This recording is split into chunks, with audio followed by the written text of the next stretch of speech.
ज्यादा का वक्त हो गया है, कोई भर्ती नहीं हुई है। मैं जवानों की बात कर रहा हूं। जय जवान का नारा हम बुलंद करते हैं, पर जवानों की कोई भर्ती नहीं हुई और जवान होने के बजाय बूढ़े होते जा रहे हैं। मैं बात कर रहा हूं युवाओं की। 17.5 से 21 साल की उम्र सीमा है सेना में भर्ती होने के लिए। अगर आप जवान के रूप में भर्ती होते हैं और अगर आप टेक्निकल या क्लरिकल स्टाफ हैं तो यह आयु सीमा 23 साल तक की हो जाती है। सबसे महत्वपूर्ण वर्ष आपकी जवानी के, पर हजारों नहीं लाखों युवाओं की जवानी दरअसल बुढ़ापे में सीधे तब्दील हो गई है। कड़वे और कड़े शब्दों का मैं इस्तेमाल कर रहा हूं और इसके पीछे वजह यह है कि चाहे जम्मू कश्मीर हो, पंजाब हो, हरियाणा हो, उत्तर प्रदेश हो, यहां पर अब युवा आंदोलित हो गए हैं। बिहार में भी आपको कुछ जगहों की तस्वीरें दिखाता हूं जहां पर जमकर प्रदर्शन किया जवानों ने। वो यूपी का शामली हो, पश्चिमी उत्तर प्रदेश का इलाका, कठुआ, जम्मू, बिहार के दरभंगा, हरियाणा में रोहतक, और रोहतक ही नहीं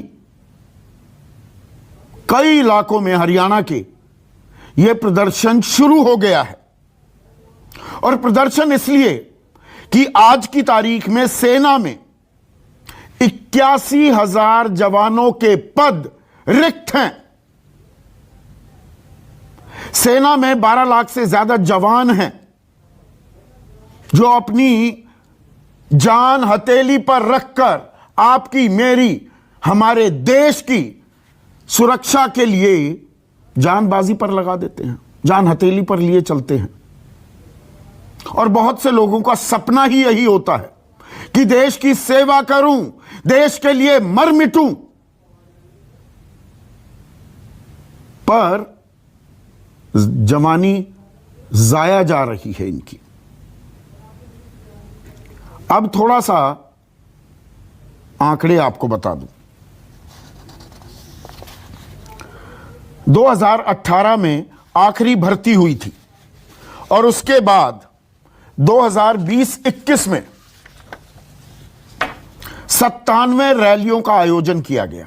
देखिए क्या होता है कि एक फिजिकल टेस्ट होता है। पहले सेना में बतौर जवान अगर आप भर्ती होना चाहते हैं तो पहले आपका फिजिकल टेस्ट, आपकी शारीरिक क्षमता आंकी और नापी जाती है। तो उसके लिए रैलियां आयोजित होती हैं। 97 रैलियां आयोजित हुई। अब इनमें से सिर्फ 4 के लिए कॉमन एंट्रेंस टेस्ट हुआ। उसके बाद एक लिखित इम्तिहान होता है, तब आपको भर्ती कराया जाता है। 2021-22 में 87 ऐसी रैलियां इनका आयोजन होना था, ऐसी योजना थी, लेकिन 4 ही भर्ती रैली हो पाई और एक भी कॉमन एंट्रेंस एग्जाम नहीं हुआ। यानी कि कोई भर्ती नहीं। और आखिरी भर्ती जो हुई, 80,000 हमारे युवा सेना में भर्ती हुए थे। मैं 2018 का आंकड़ा आपको दे रहा हूं। अब ये युवा कह रहे हैं कि 12 जून तक अगर भर्ती नहीं हुई तो हम अपने आंदोलन को और तेज करेंगे और बड़ा प्रदर्शन करने वाले हैं। अब सरकार का तर्क क्या है? सरकार कहती है, देश के रक्षा मंत्री राजनाथ सिंह ने 21 मार्च को बयान दिया कि 2020-21 और 21-22 में कोरोना के चलते सेना में भर्ती नहीं हुई। हां, नौसेना में 8,319 और वायुसेना में 13,032 भर्तियां की गई हैं। थल सेना में एक भी भर्ती नहीं हुई। और सबसे ज्यादा भर्तियां दरअसल थल सेना में ही होती हैं। अजय भट्ट जो कि देश के रक्षा राज्य मंत्री हैं, उन्होंने भी कहा अभी करेंगे, सरकार इसके बारे में सोच रही है। अब यहां पर सवाल यह उठता है कि हां, बिल्कुल मैं मानता हूं कि एक संकट, संक्रमण, आफत, आपातकाल था जिससे पूरी तरह से हम बाहर नहीं निकले हैं। तो क्या सारी सरकारी भर्तियों पर रोक लग गई? क्या आईएमए में पासिंग आउट परेड नहीं हो रही? अफसर बन रहे हैं, जवान भर्ती नहीं हो रहे? और इस बात को भी छोड़ दीजिए, मैं बाल की खाल नहीं निकालना चाहता हूं, लेकिन अभी 1.5 महीना ही हुआ है, 5 राज्यों में चुनाव हुए, मुकम्मल हुए, 10 मार्च को नतीजे आए। उत्तर प्रदेश, उत्तराखंड, पंजाब, गोवा, मणिपुर। पिछले साल 5 और राज्यों में चुनाव हुए थे, पश्चिम बंगाल, असम, केरला, तमिलनाडु, पुडुचेरी। उससे पिछले साल बिहार में चुनाव हुए और 24 मार्च 2020 जब देश में पहला लॉकडाउन, संपूर्ण लॉकडाउन की घोषणा की गई, तो उससे ठीक 2 दिन पहले कोरोना आ चुका था। मध्य प्रदेश में एक नई सरकार भी बनी थी। तो देश में चुनाव हो सकते हैं, बड़ी बड़ी चुनावी रैलियां हो सकती हैं, कोरोना प्रोटोकॉल की धज्जियां उड़ सकती हैं, लोग कतारों में लगकर सरकार चुन सकते हैं,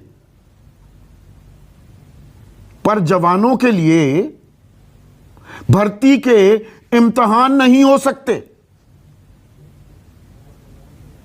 अभी कुछ दिनों पहले एक वीडियो वायरल हुआ था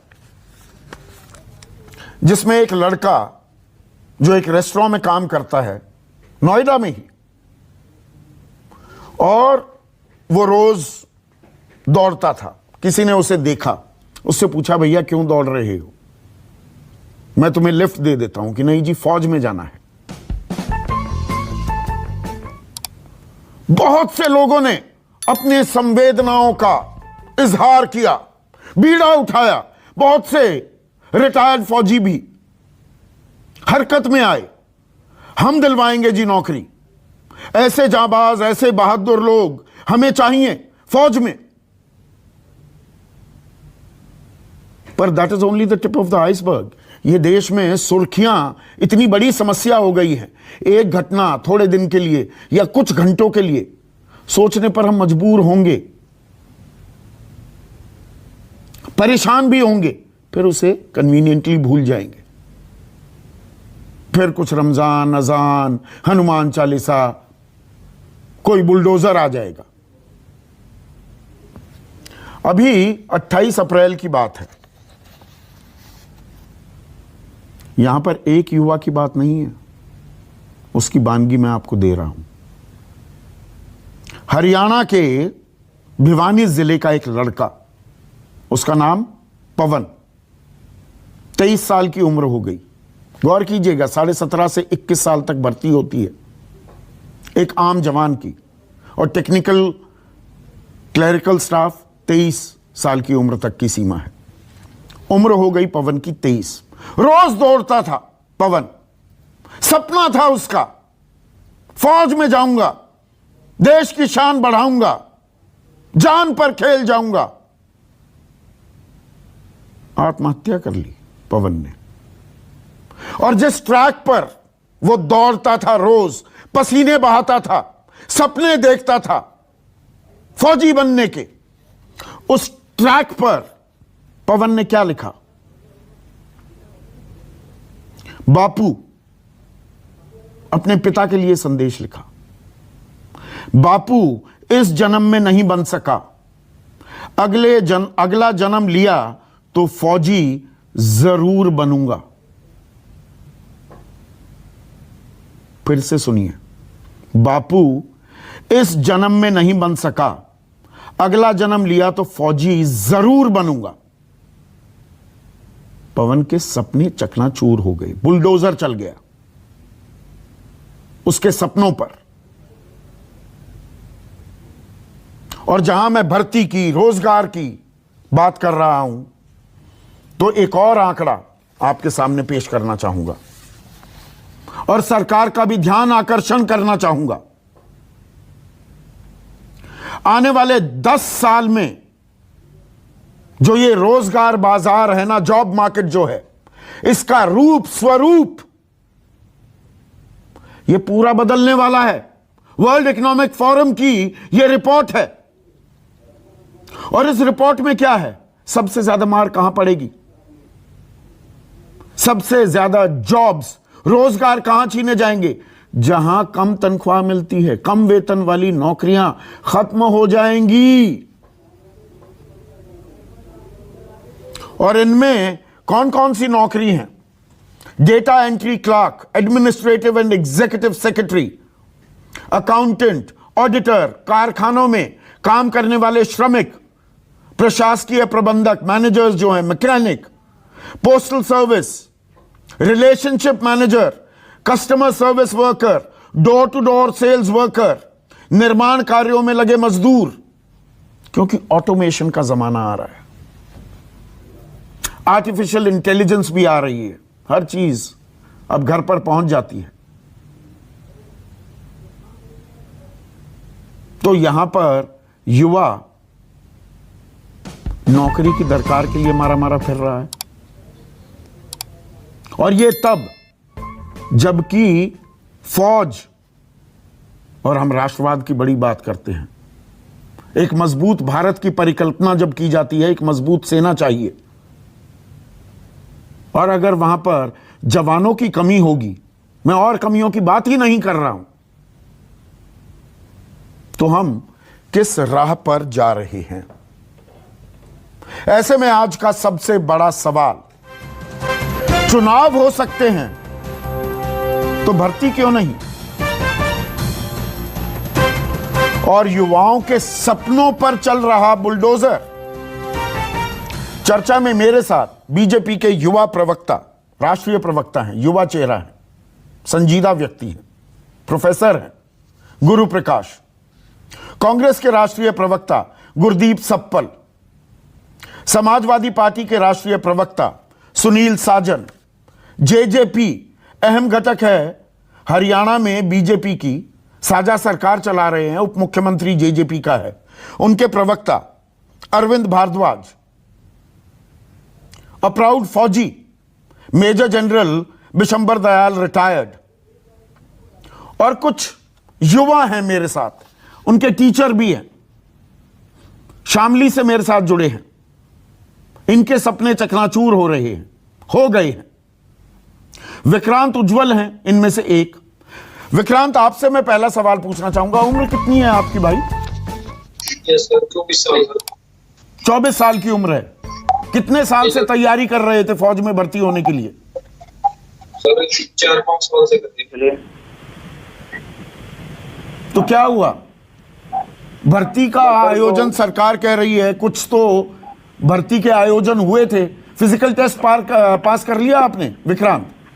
हाँ सर, मैंने 2 बार क्लियर किया है। और कॉमन एंट्रेंस टेस्ट, वो लिखित इम्तिहान के लिए क्या बताया गया आपको?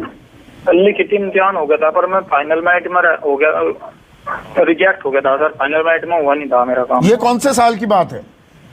ये सर 2017 और 18 की। नहीं, उसके बाद दोबारा कोशिश की? उसके बाद तो भर्ती नहीं आई सर। भर्ती नहीं आई? जी। तो फिर क्या किया आपने? अपने आप को फिजिकली फिट रखा, ट्रेनिंग करते रहे और इंतजार करते रहे? जी सर।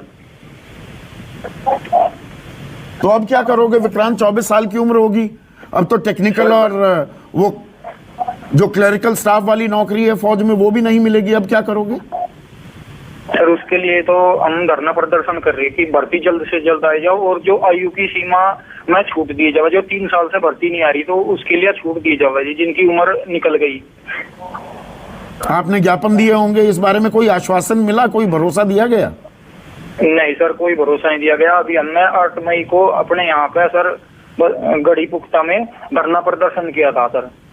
उसमें हमारे अंकल जी थे, रण कुमार जी तोमर, इन्होंने ये हमारे गाइडलाइन से, मतलब इन्होंने हमारा गाइड किया जी। तो ये क्या कह रहे हैं? तोमर साहब हैं आपके साथ? जी सर। इनसे बात कराइए। Yes sir. लो तोमर साहब, आप इन लड़कों को ट्रेन कर रहे हैं? मैं ट्रेन नहीं करा सर, ये ऐसी मजबूरी आ गई कि ट्रेन कैसे करे। ये हमारे देश की मतलब ये समझ लो कि ऐसी दुर्दशा पर खड़े हो गए बच्चे, मतलब कि हमें ये काम करना पड़ गया है बच्चों को कि अब डरने का काम रह गया। ये बिना डरने क्यों नहीं होता सर? इसमें हमारे देश में काम है। ये 3 साल से तो ये देख लो जी कि कोरोना से दुरुस्त है, फिर भी ये बच्चे फिर भी अपनी तैयारी करते रहे। अब भी लग रहे, रोज देख रहे कि आज भर्ती निकलेगी, आज निकलेगी, लेकिन नहीं सर, बिल्कुल। और नौकरियों के लिए अप्लाई क्यों नहीं करते? या ये जज्बा ऐसा है? ये दरअसल देश की सेवा, देश के लिए मर मिटने का सपना संजोए बैठे थे और वो सपने धाराशाही हो रहे हैं। धराशायी हो रहे जी, बिल्कुल। अब धराशायी तो हम भी हो रहे। मैं बच्चे का पापा हूँ, मतलब मैं रोज कोचिंग के पैसे दे रहा। तो आपको पता ही है, मैं किसान आदमी, कितने कर लूंगा? ये बच्चे बादाम मांग रहे, मेरे से चने मांग रहे, कहाँ से लाऊं जी? रोज भर्ती आती रही, ये लगे रहे, रोज कोचिंग कराओ, कहाँ से पैसे लाऊंगे जी? पैसे नहीं रहे हमारे पास जी।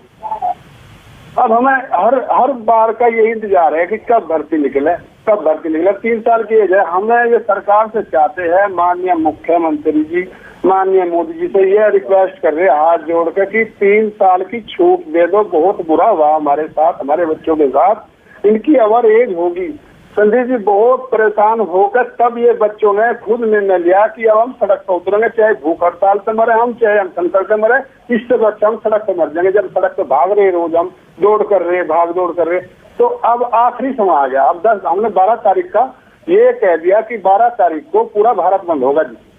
सिर्फ ये है कि ये सरकार थोड़ी सी जागरूक हो। बच्चे भी है हमारे, जब बुलडोजर लेकर चल रहे तो थोड़ा सा बच्चों में भी थोड़ा सा ध्यान दे ले। तो ये इसी के लिए हम लोग जो है 12 तारीख को पूरा भारत बंद करेंगे और धरना प्रदर्शन करेंगे, बहुत शांतिप्रिय तरीके से, कहीं भी रोकथाम नहीं करने के, कहीं कुछ नहीं करने के, सिर्फ बहुत प्यार से सिर्फ अपने अनशन करेंगे, भूख हड़ताल कर सके, वही हमारे हथियार है। उससे ज्यादा हम कहीं किसी की रोकथाम या कोई हम जाम लगाए बिल्कुल नहीं करेंगे। बाकी कुछ और बच्चों से बात कराइए। हाँ, मैं तोमर साहब, बेटे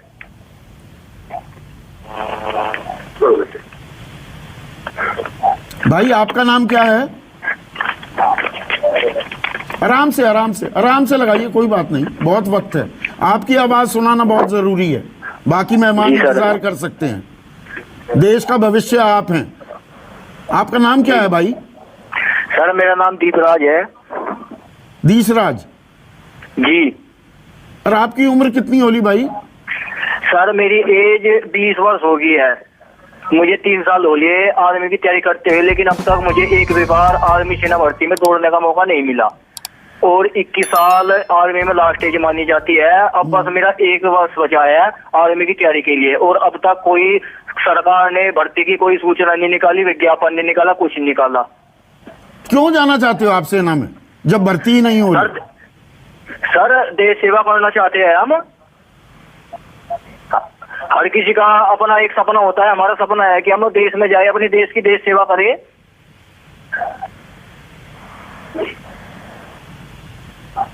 दीसराज, आपसे मैं आप लोगों से थोड़ी और बात करूंगा। जनरल दयाल, यहाँ पर ये युवा देश के लिए मर मिटने के सपने संजोए बैठे हुए हैं, सड़कों पर दौड़ते हैं। मैं इस इलाके से वाकिफ हूं, मेरा गांव भी वहीं पर है। और जब भी मैं जाता हूं तो खेकड़ा पार करने के बाद बागपत हो, बड़ौत आता है, आगे आपको भरी दोपहरी में लड़के दौड़ लगाते दिखेंगे। इस लू में भी दौड़ते हैं, पसीना बहाते हैं कि फौज में जाऊंगा, फौजी बनूंगा। और 3 साल से भर्ती नहीं। देश में चुनाव हो सकते हैं, भर्ती नहीं होगी। ये बात समझ में आती है आपकी? देखिए संदीप, मेरी इनके साथ बहुत सहानुभूति है और इनके सपनों को, और अगर इनकी ख्वाहिशें पूरी नहीं हो रही तो मेरी बहुत हमदर्दी है इनके साथ। और लेकिन मैं आपको एक तहे दिल से मुबारकबाद देना चाहता हूं कि एक बहुत गंभीर मुद्दे को आपने छेड़ा है। पिछले कुछ दिन से मुद्दा बहुत परेशान कर रहा था। कहीं टूर ऑफ ड्यूटी सुनने में आता है, कहीं सुनने में आता है पेंशन का बिल बढ़ गया है, कहीं सुनने में आता है भर्तियां नहीं होंगी और भर्तियां एक्चुअली नहीं हो रही। मैं बहुत परेशान था इस मुद्दे से और आपने मुद्दा छेड़ा, तो आप मुझे 2 मिनट देना जरा, बाद में आप अपनी ये सब बातें कर लेना। पहली बात तो यह है कि जब ये मुल्क गरीब था, जब इसकी 500 बिलियन, सिर्फ 500 बिलियन डॉलर जीडीपी थी, ट्रिलियन डॉलर नहीं थी, तब ये मुल्क 1.2 मिलियन आर्मी अफोर्ड कर सकता था। तब ये मुल्क 2.6 to 3 मिलियन एक्स सर्विसमैन की पेंशन अफोर्ड कर सकता था। आज जब ये मुल्क 3 ट्रिलियन डॉलर की इकोनॉमी है, तो इसको सैनिकों की तनख्वाहें और रिटायर्ड पेंशन बिल की चिंता है। बहुत दुख की बात। क्या भारत का खतरा खत्म हो गया? क्या हमारी 3000 से ज्यादा किलोमीटर लंबी एलएसी, क्या जो चाइना के साथ है उसका खतरा टल गया? क्या पाकिस्तान के साथ हमारा खतरा टल गया? क्या उग्रवाद जो जगह जगह सर फैला रहा था वो खत्म हो गया? क्या देश की सुरक्षा की चिंता खत्म होगी? आप लोगों को मालूम होना चाहिए, यहां काफी पार्टियों के लोग बैठे हैं, ये लोग अपनी पार्टी का दर्द रखेंगे, देश का हित का इनको कोई चिंता नहीं है। भाईजान, इस मुल्क में 6 लाख नौजवान हैं जो भारत की सेना के वेपन को मैन करते हैं, राइफल को मैन करते हैं, टैंक को मैन करते हैं, आर्टिलरी की गन को मैन करते हैं। उनमें 2 लाख की कमी हो तो यह देश की सेना का क्या हाल होगा? 2 लाख की कमी है, 2 लाख 60,000 प्रति वर्ष आप भर्ती करते हो और आज 4 साल हो गए तो 2,40,000 की कमी है। और इसकी 70% लोग जो है वो जवान हैं, उसमें से रिक्रूटमेंट नहीं हो रही है। ये गैप है, आपकी सुरक्षा में गैप है, छेद आपकी सुरक्षा में, ये सबसे बड़ा। और किस चीज को ले रहे हो आप? Tour of duty. क्या आप लोगों ने यूक्रेन की वॉर से कुछ नहीं सीखा? क्या रशिया के सोल्जर जो कॉन्स्क्रिप्ट से, जो यूक्रेनियन कॉन्स्क्रिप्ट से, वो कैसे सरेंडर करते हैं? भारतीय सेना का सबसे बड़ा ब्रह्मास्त्र भारतीय सैनिक है। उसी से डरता है पाकिस्तान, उसी से डरता है चाइना। उस सैनिक में अगर आप 40-30% की कमी कर देंगे तो आपसे चाइना नहीं डरेगा, पाकिस्तान नहीं डरेगा, दुनिया आपकी सेना की इज्जत नहीं करेगी, मान नहीं करेगी। आप लोग देश को जगाओ, आत्मा को झंझोड़ो। देश गरीब नहीं अमीर होता जा रहा है, देश में सुविधाएं बढ़ती जा रही, पैसा बढ़ता जा रहा है, फिर किस, और हमारी सुरक्षा बढ़ती जा रही है। आज देखिए, देश के 10 मिलियन लोग बाहर काम कर रहे हैं। अगर कल अमेरिका में, किसी गल्फ कंट्री में, अगर किसी ईयू में भारतीयों पर, जैसे अभी यूक्रेन में खतरा था, तो उनकी सुरक्षा की जिम्मेवारी हमारी है। इस देश में ना इस देश की पार्लियामेंट, ना इस देश के पॉलिटिशियन इस सुरक्षा को समझते। बार बार हमारी कमेटियां बना दी जाती हैं, कभी बोलते हैं इनकी टीथ टू टेल रेशो कम कर दो, मतलब इनके मेंटेनेंस वाले कम कर दो, ईएमई के लोग कम कर दो, इनके सप्लाई वाले लोग कर दो। अब कहते हैं इनकी टेल ही नहीं, इनका सर भी काट दो, क्योंकि ये हमारी इन्फेंट्री है, आर्मर्ड है, टैंक है, जो लोग मैन करते हैं वेपन्स को। आपका बॉर्डर लाइव है, दुनिया में किसी में, अमेरिका के पास कोई लाइव बॉर्डर नहीं है, इंग्लैंड के पास कोई लाइव बॉर्डर नहीं है, फ्रांस की सीमा पर कोई दुश्मन नहीं आ रखा, जर्मनी की सीमा पर कोई दुश्मन नहीं तैर रहा। हमारी सीमा पर 24 घंटे दुश्मन बैठा है। और इसमें ये बात सही है, ये बात सही है जनरल दयाल, ये उसका बहुत अटूट, संदीप, ये उसका बहुत अटूट जनरल दयाल, ये बात बिल्कुल सही है। सुनिए ना सर, और ये बात बिल्कुल सही है आपकी, पर उससे भी गंभीर सवाल ये है कि जो ये युवा बैठे हैं, शामली के युवा मैंने अभी आज शो में रखे, ये हरियाणा में भी यही, जम्मू कश्मीर में, बिहार में भी वो आस लगाए बैठे हैं और सपने, ये देश सेवा, सुप्रीम सैक्रिफाइस के लिए ये देश के लिए तैयार हैं। एक मिनट सर, संदीप, एक सेकंड, आप मुझे एक सेकंड। हाँ। दुनिया में आजकल सेना में भर्ती होने के लिए ना रशिया में सोल्जर है, इंसान है, ना अमेरिका में। वो जबरदस्ती कॉन्स्क्रिप्ट करते हैं, जबरदस्ती लॉ के तहत लाइन में खड़े करके कॉन्स्क्रिप्ट करते हैं। तभी तो भारतीय सेना मजबूत है, क्योंकि भारत में नौजवान है जो कहता है मैं अपने देश की सेवा करने को तैयार हूं, मैं जा रहा हूं, मैं सेना में जा रहा हूं। एक भाई सेना में गुजर जाता है, बाप दूसरे बेटे को भेज देता है, बाप गुजर जाता है, मां बड़े बेटे को भेज देती है। ये मेरी अपनी कहानी है। 1965 में मेरे फादर की डेथ हुई, 1966 में मेरा बड़ा भाई सेना में चला गया था, क्योंकि परिवारों में जज्बा है और तभी भारत सुरक्षित है। लेकिन आप इस तरह की पॉलिसीज, इस तरह की हरकतें नहीं कर सकते। भाई साहब, सिक्योरिटी कोविड देखकर नहीं आती। चाइना जब आया था, जब हमारे पर कोविड झूल रहा था, कब हुआ था हमारा, कब उसने सेंध लगाई? 2020 में जब हम कोविड से सफर कर रहे थे, देश बिल्कुल क्लोज डाउन था, तब वो घुसपैठ की ना उसने ईस्टर्न लद्दाख में, और तब आके उसने, तभी तो आपके 22 शहीद हुए। भाईजान सुरक्षा चेतावनी देकर नहीं आती। बिल्कुल भारत सही के कहा सुरक्षा आपने। वालों को- अब मैं भारत के जरा सुरक्षा- सियासतदानों से थोड़े जवाब ले लूं आपकी इजाजत से, और मैं आपकी संवेदनाएं समझता हूं, मैं आपका जज्बा भी समझता हूं, और आप लोगों को मैं सलाम भी करता हूं इस बात को लेकर। पर गुरु, एक चीज बताइए, 3 साल से इस देश में दुनिया भर के चुनाव हो गए, सरकारें बन गई, सेना में भर्ती नहीं होगी, क्यों?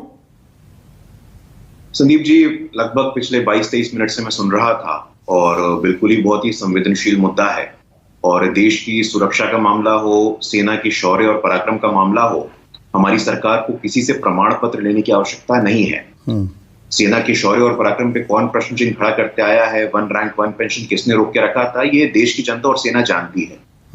जहां तक गरीबी बेरोजगारी का विषय है संदीप जी, हम लोग अक्सर इस विषय पे आमने सामने होते हैं और एक संवेदनशील चर्चा होती है। थोड़ा वक्त मुझे दीजिएगा तो बेहतर रहेगा।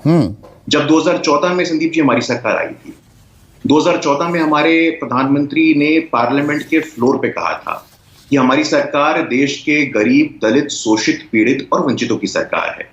और उस कारण ही 14 हो, 17 हो, 19 हो, 22 हो, लगातार देश की जनता का आशीर्वाद जनादेश के माध्यम से हमें मिल रहा है। अब समय समय पे बहुत अलग अलग नैरेटिव चलते हैं, और नैरेटिव चलाने वाले नैरेटिव चलाते हैं, लेकिन मुझे सेना में भर्ती क्यों नहीं हो रही? सवाल सीधा है बिल्कुल। मैं आ रहा था संदीप जी, मैं आ रहा हूं उस पर। बेरोजगारी का एक ब्रॉडर इशू है ना जो हम लोग आज डिस्कस कर रहे हैं। बेरोजगारी